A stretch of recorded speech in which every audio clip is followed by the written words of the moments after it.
Panginoon. At dumako na po tayo sa isang pang mahalagang gawain ang pagbibigay. Sabi po, give God what's right, not what's left. This applies not only to our finances, but to giving God the place of priority in time, our talent, and all things.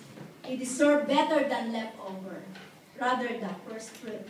And He has a great purpose for it. Giving is not God's way to raise money. It is a way to raise Christian.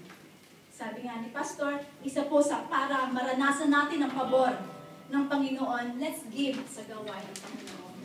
Amen. Panghawakan natin ang kanyang salita na hindi niya tayo pababayaan, hindi niya tayo iiwan ni pababayaan.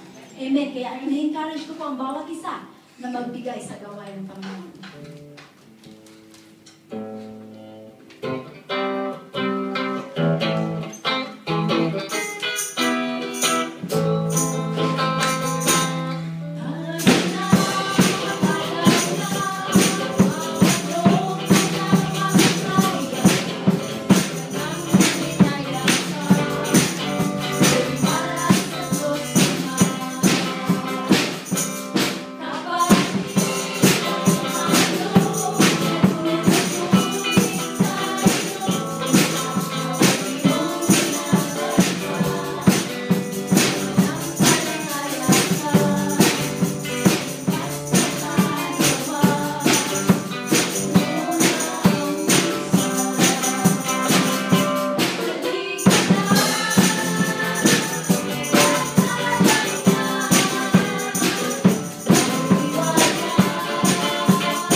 Church na ito, patuloy mong i-bless, Panginoon, mga kamay, Panginoon, na patuloy na sumusuporta at ibibigay, Panginoon, sa iyong gawain.